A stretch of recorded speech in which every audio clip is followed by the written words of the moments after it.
Welcome to the Improv Summit. As always, I'm your host, Spencer. With me today, I have a very special guest. Now, I always say very special guest, but I've learned that every guest I have is indeed very special. So to change it up, I take the person's first letter, their first name, and I put an adjective right at the beginning of that. So today, I have with me not just Josh, no, but Jumpin' Jehoshaphat. It's Josh.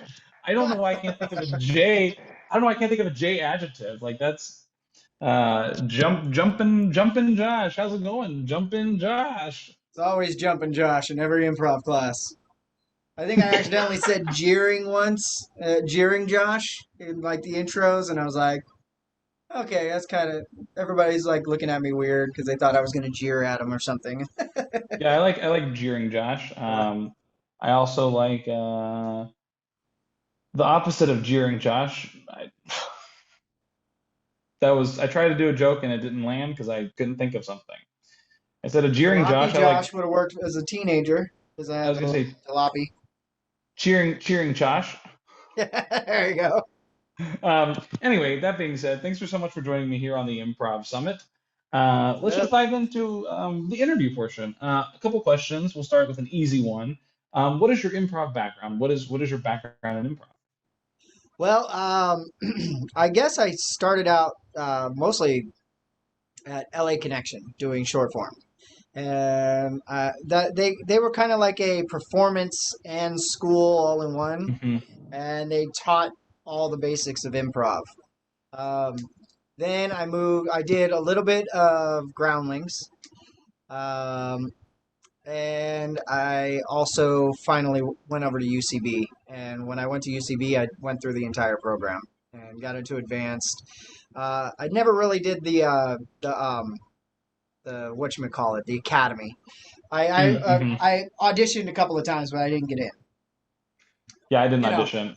uh, I didn't audition for Academy.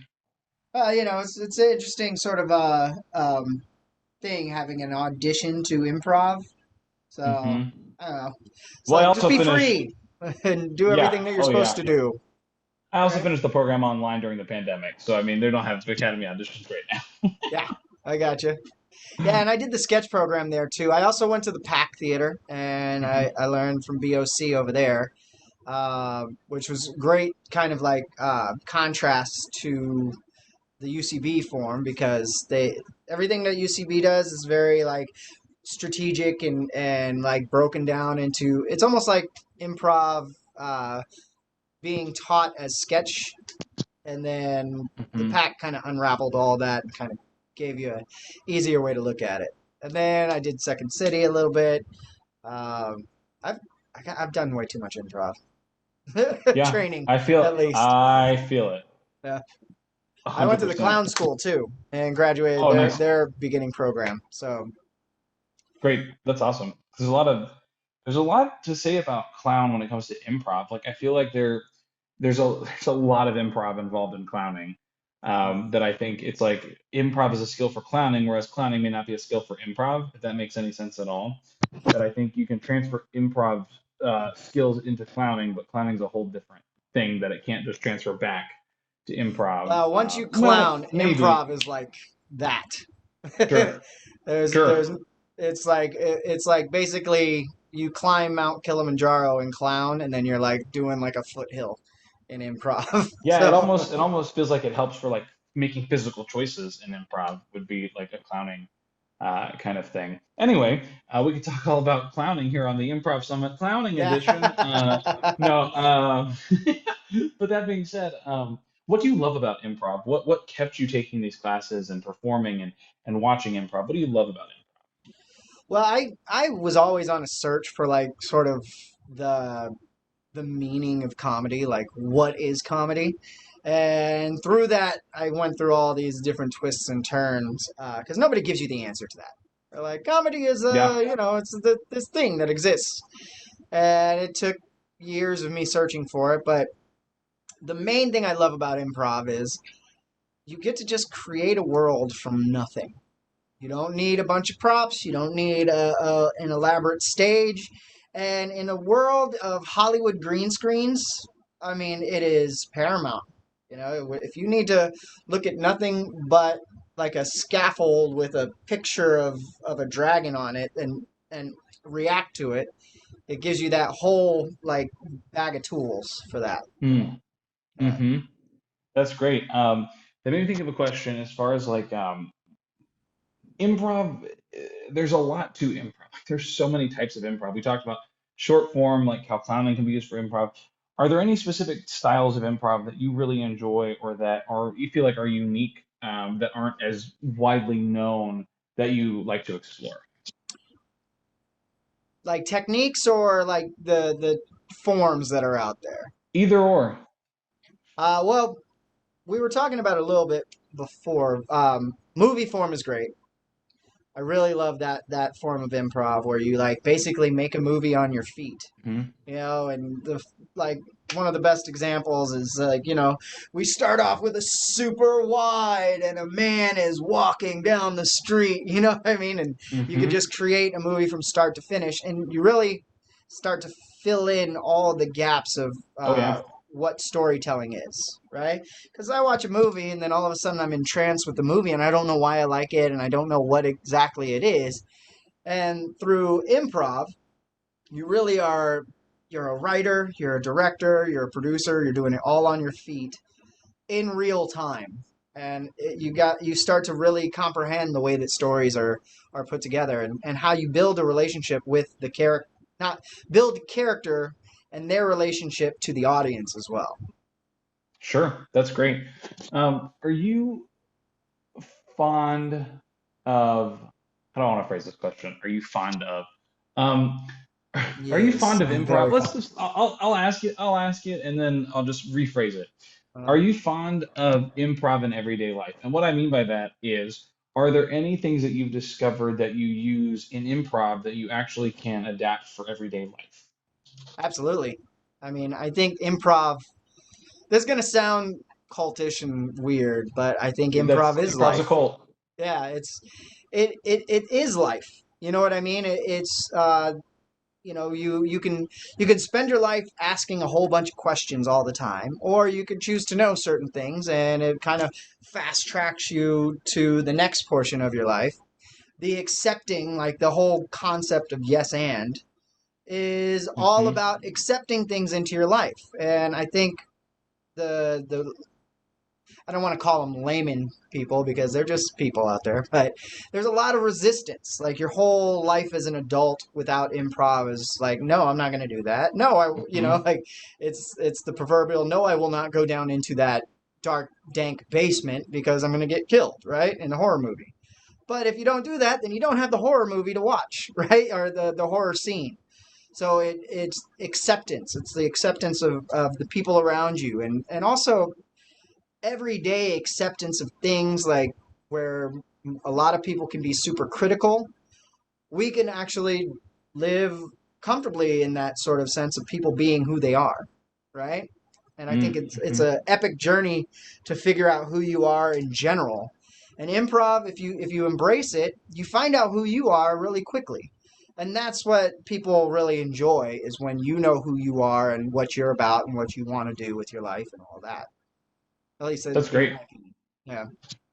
Yeah, I think it's a matter of like there are certain life skills that I've learned through improv that I don't think I would have ever found anywhere else. On the show, a lot of talk about confidence and how when I was in my undergrad, I did an internship that really made me feel like I was actually like a terrible human being and like made me feel like I was the worst. I literally was told I was the worst intern that they had ever had. I was um, in a corner and they like blocked me from leaving and like started prying into my personal life. Like it was a lot. Okay. And when I got out of the internship, I just went like, I guess I'm not good enough, is like how I felt. And so for years, I was like, what do I do? And so I started taking improv, and it somehow allowed me to really reconnect with my confidence, being like, I'm not worthless. Like I don't, these people are just like whatever. Cut them out of my life because I don't need that toxicity. But it's without improv, I don't think I would have rediscovered the confidence I had in myself. And so I think that it's great that there's a lot of life skills that can be taken from improv and put into a general daily life. Yeah, you get these confidence skills out of it because I mean, the inevitability of you having a stinky poopy scene is high on the Richter scale. It's a high percentage. There's Hmm. always the great scenes that you can always really like love, but a lot of the times it's so you're trying to squeeze those lemons into some sort of lemonade. So Hmm. yeah, I have to admit one of the things that kind of sets me up is when somebody's like, go in there and just be confident.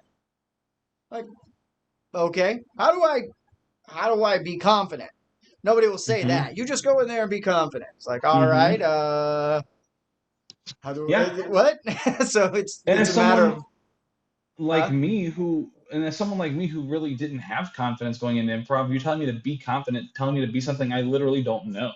Hmm. Like how do I just be something? So I think that's a good point, is like being confident. It's like just be confident, have fun with it. Also, have fun with it. I say that a lot. Have fun with it. But it's like, what does that really mean? Like, have fun with it. Like, what? But I think there's a lot to it. Anyway, that being said, I call that something very specific. I call that oh yeah. NGAF.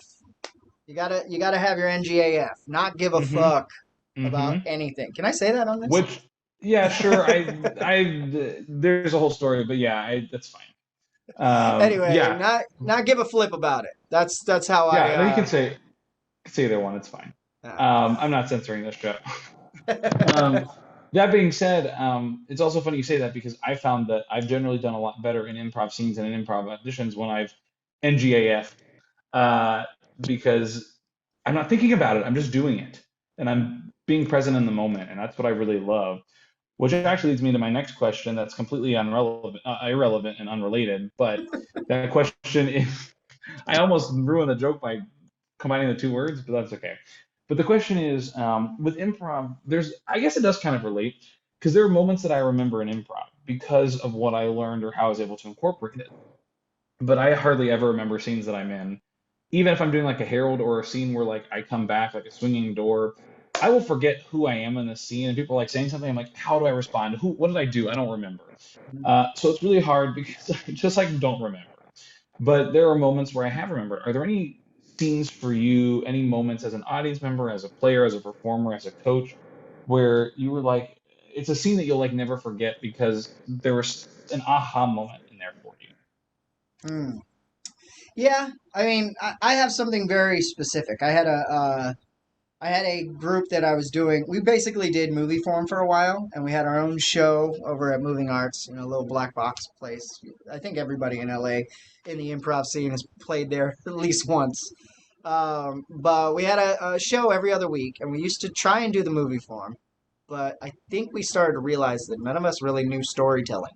We didn't Mm, know like the sequencing of a movie, right? So act one, act two, act three, act four, and trying to shove your improv knowledge into all this and have games and all this. It was all very stressful, right?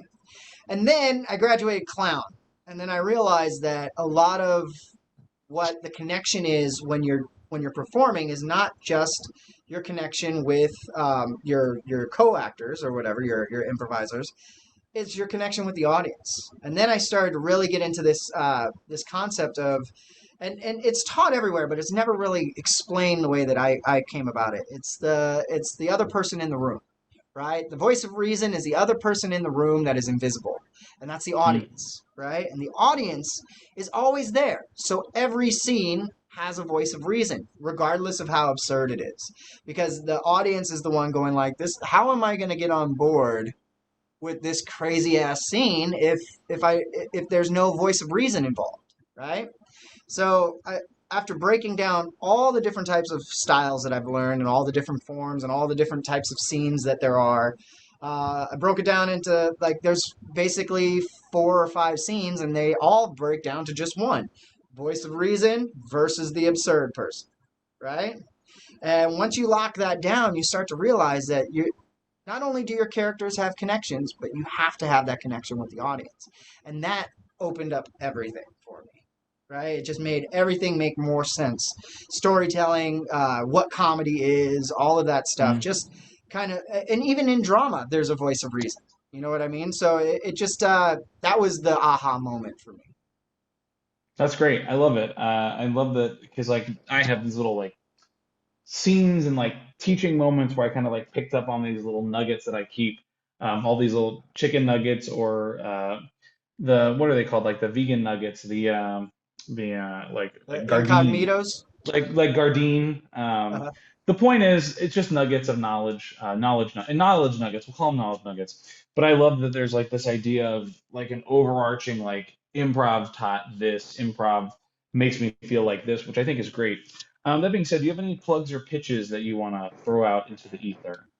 um, sure. I have a film that I just put out on like my IGTV on my uh, YouTube channel, and it's an old film. It's like a remake of Pierrot, the first clown, and I took basically an exercise that we did in Commedia dell'arte class, and I made it into like an entire thing. It's where Happy Now Cry Later came from, and Hmm. the happy clown versus the sad clown. It's an exercise where Pierrot, the basic clown, sits down on the bench, and person next to him is laughing hysterically. The other person next to him is crying relentlessly, right? And each one kind of draws his attention. Well, I expanded that to like the five major emotions in psychology, and I had a character personification of each one of those in the short. So Hmm. it's highly stylized. I have animation in it. It's it's silent too, and it has like title cards. So I love the idea of old Hollywood. So Charlie Chaplin, I Love Lucy, all of that stuff. That's what really is my dream, sort of coming out here to accomplish. Hmm. And so I make films like that, and you can find it on a bit sketchy productions YouTube, and my IG is at jpower5978. Great. And also, I have a ton of other videos up there too. And all of my handles across the board are at jpower5978. And you can find that all down there in the description below, in case you forgot that or just want to have an easy way to just click on things. That's where it'll be when YouTube decides that they want to let all links be clickable and not just YouTube links. One day we'll get there. Anyway, Josh, thank you so much for joining me here on the Improv Summit. I do have one final question for you, and that question is generally the reason why the Improv Summit exists. Now, a lot of times before pandemic, but even now during pandemic, with improv quite literally being accessible from anywhere in the world, I've had people who say, "Oh, you do a lot of improv. Where should I take improv?" And it's hard for me to answer that question because I feel like there's a lot involved in that question. But if someone came up to you and said, "Where should I take improv?" What would be one piece of advice or one tidbit you give to someone to help guide them on their improv journey? Well, I think first of all, you got to do what makes you comfortable, right? So some teachers are good, some teachers are bad. Some and they're all in every blanket of every school that you go to. I think if you want to learn short form basics, it's great to go to Second City. If you want to learn the Herald and kind of like the realistic sort of scene making that UCB does, that's great. I think the Pack is a very streamlined version of figuring out how to be an improviser. It's Hmm. very cost efficient. It's very friendly. There's also things online that I did just through the pandemic, like Bird City Improv out of Baltimore. I did Bird Uh, City too. No way. okay, yeah, and they're pretty cool. You know what I mean? They Yeah. taught Shout out to versions of the Tavish and Herald. team. Yeah, Yeah. Tavish. Yeah. So that was pretty I'll link cool. that down on the YouTube too. Check that out. Uh, uh, I also did a little online improv with group Steel City Improv in Pittsburgh, and I was part of their Hmm. Fringe Festival, and they're really cool too. I think they're going back to like in person stuff, but who knows with Sure. this Omega variant or whatever it is. Delta. Yeah, Please come on. I'm you know, Greek. Don't give we'll me. see Don't if just make up Omega the comes Greek letters around. now. I feel like Delta Omega and is going to be one, Omega. Omega. Yeah. What happened to Alpha unfortunately. Beta? What happened to Alpha Vita and Yeah. Gamma? Not Alpha Beta and Gamma. What happened to Alpha Vita Gamma? I don't know, man. It went from alpha to delta real quick, so I don't know what's going I on. don't even think we had the alpha. We had a 19. Yeah, I don't know what the system. I don't know what the system is. it's whatever they feel like calling it at the time. That sounds spooky. Yeah. Uh huh. Go get vaxxed because it's spooky. Please do Uh, it. you know, Also. yeah, get your vaccinations. I mean, when I was growing up, and this kind of dates me, but I mean, you couldn't go to public school if you didn't have your vaccinations, Yeah, you can't. Yeah, you still can't do that. immunizations. It's weird, right? So, I mean, like, I guess Yeah, I'm sure seventh everybody grade. has this joke, but it's like, how's your polio? Oh, because you got vaccinated. You don't have polio. That's Yeah, why. I'm pretty sure polio doesn't exist anymore Yeah, because of the vaccination. yeah. We So, reached herd immunity with that. So just saying. yeah. Here I But, come. Here's all the trolls coming into the comment telling me I know, about right? the show became really political I now. mean, do what makes you feel comfortable, but Yeah. also And know, like, again, there are people who can't, and like that's why if you can, you should to help out the people who cannot. That's how right, exactly. be a human being that's decent. Like, let's come on. Well, and they always say, like, it, in improv, you're always like pretty much concerned with how the other person is feeling, anyways, right? So maybe we're Hmm. more sensitive because Maybe. we're in that Also, world, the but world is round and global warming exists. So yeah. just throwing that out there too. Oh, and you're gonna get the trolls for that one. Uh-huh. I've met Yeah, a few because flat earthers this online. this very popular channel. Yeah, I'll tell you what I've seen. I've during the pandemic I've met the Jesus take the wheels, the flat earthers. I had somebody tell me that the moon was just a piece of paper in the sky Oh, there's something going around now where it's with a saying light shining through it. that like rocks don't reflect light just like the moon doesn't reflect light, and the picture is literally of a rock reflecting light. Yeah, yeah, but who The needs sun to is a hate on them? star. They're hitting themselves. They're like, Yeah. why are you hitting yourself? Why are you hitting yourself? You know what I mean? Hmm. Oh yeah. I Yeah. mean, the fact that globes exist tells us Mhm. one thing. Yeah, Like, I just mean, saying. everybody The fact that feels there's like centrifugal force. You know what I mean? satellite images of an Earth that is round shaped. Well, maybe they all need to like just email Bezos and Branson. Be like, is it Yeah. really round? Yeah. Uh-huh. Yeah. Just like the moon landing was faked apparently. So that's another thing. Yep. Well, those shadows, those Yeah. funny shadows. Here on the Improv Summit, conspiracy or fact edition. Yeah. Uh, Yep. Well, I mean, who uh, doesn't have a conspiracy theory or two in their heads, right? or Yeah. yeah, like six. I've got every one of them. Like I still believe the Loch Ness monster lives in Loch Ness, and like I don't want to ever go swimming in there until they like find Nessie, Wouldn't it be because that's a funny if the deep Loch loch. Ness monster was just like the size of a pinky? I think it might be. Then you could be like, oh yeah, that's why. That's why you can never see it. Or it's like the one in like Nemo where it's like the little tiny thing, and then they're like, "Oh, look at this little cute thing," and then it like opens up and it's like a big like giant thing. I don't remember that's Yeah. Nemo or what it was, but it's some one of those movies, probably in several of those movies. It's like um, the one dinosaur in Jurassic Park, the first one, where it's all cute, and yeah, Newman, the guy who plays hmm Newman, it yeah. opens up, is like super cute, and then it's like, ah! They do it a lot with like piranhas too. It's like, oh, look at all these cute little fish. Then they like and like start to like eat you like spinny teeth. Anyways, that's a whole nother story on the Improv Summit Piranha edition. Yeah, Um, anyway, Josh, this has been great. Thank you so much for joining me. I did say that was the last question I have for you, but as always on this show, I'm a big liar. And so that last question I said was actually a lie. It wasn't the last question. I have another question for you.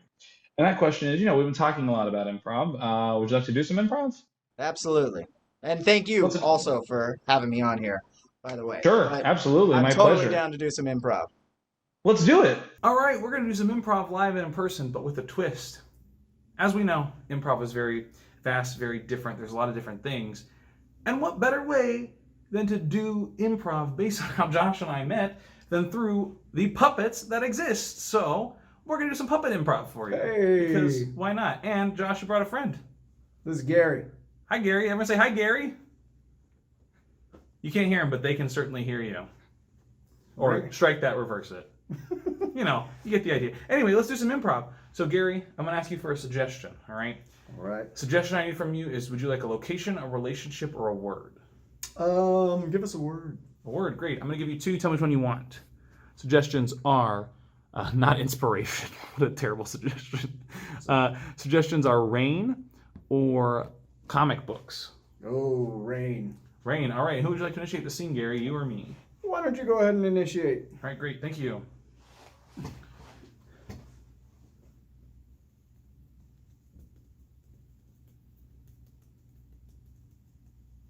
Love the sound on the window. Yeah. I feel like I can do the exact same sound. Like, you hear this? It just sounds like the rain. It's exactly like the rain. Mm-hmm. That's what I'm saying, Gary. Yeah. It's yeah, it's a little strange. A little strange there, Jim.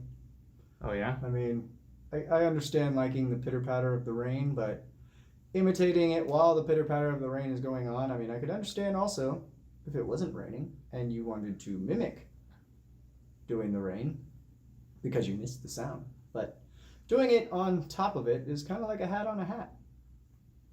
Have you ever read that book Caps for Sale? No. The guy wears a cap, and then he wears another cap on top of it. I was just making reference to the hat on a hat. Oh, it's yeah. like it's like actually a thing. Like the guy wears just cap on cap on cap. Oh, But he yeah. sells all the caps. It's a good book. You should actually check it out if you never read it. Well, in that context, yes, that's probably pretty good. But in this particular case, I would say it is kind of like wearing a hat on top of a hat, which is unnecessary. Oh, I mean the book is really necessary in my opinion. But you know, here's the thing. Listen, I feel like mine's a little lighter than the actual rain. Well, I'm sure if you put certain pounds of pressure in your taps, Like this. yeah, see, that's you clapping your hands. Well, I'm actually just making a louder rain. Yeah, well, I can make it louder if you want. Looks like you're clapping your hands. Yes, I will take. It's like hail. It's like a round of applause. It's like hail. Yep. Hail. Round of applause. Hail. You want to get a Hail blizzard to the in? chief. What? Hail to the chief. Yeah. See, I like that. Applause. I like that one. That was. Yeah, see, I like- thought like of that that one. from the top of my head. That was where the two hats are. Yeah. A hat on a hat. I think you're failing to see the actual meaning here. I mean, I'm basically saying that it's a little unnecessary. You ever heard of Coco Chanel? Coco Chanel? Coco Chanel? Coco Chanel. Like the designer? Coco Chanel? Yeah, Yeah, of course I have. she would walk out of the house, but before she left, she always took 2 items off. A coconut and a shell. So she could be Coco Chanel instead of coconut shell.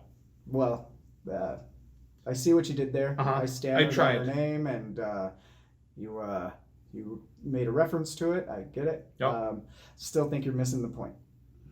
Oh, yeah. I guess when she takes off her clothes, it like rains her clothes, right? So the whole idea is rain. There can be a lot of kinds of rain at the same time. I think you're complicating things. Sometimes you don't have to complicate things. Sometimes all you got to do is listen to the rain. Yeah, I'm listening to it right now. Yeah, I'm listening to you tap your hands. See.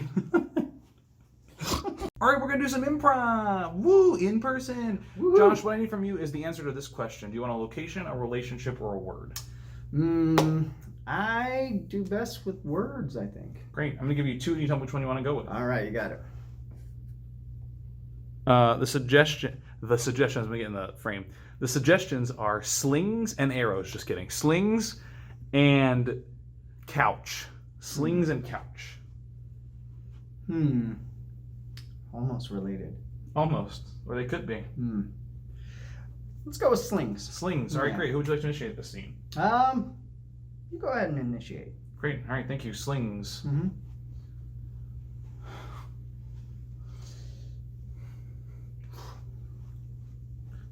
All right, now steady. Keep it steady, son. All right. This is a very important skill set. Yeah, I All understand. I get it, Dad. Okay.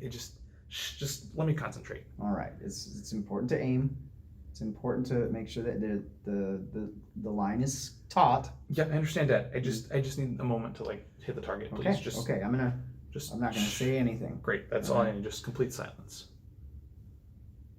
I should tell you that you might want to switch your leg footing because you're a little in step. Fine. You know. Fine. Hey, I'm just your dad. I'm your dad. I'm just trying to Master help archer, you out. You know? I get it. Like, Master Olympics archerer. Yeah. I get it. You never know. You might be in the woods. You may need to forage for food. I'm just trying to give you skill sets that fathers give their son. I just don't know if you won a couple of gold medals if we actually need to worry about me foraging for food. I mean, I feel like we're fine. You know what? You're right, son. Let me step out of the way. Okay. That's all I ask. Please, just. Children need to fly on their own. Yeah, I mean, I'm 26, but yeah, I get the metaphor. I understand the metaphor. You're an adult. I would just like to get back to my archery. All right. Please just. Saying nothing. Thank you. Saying nothing here. Lock it up. Throw away the key.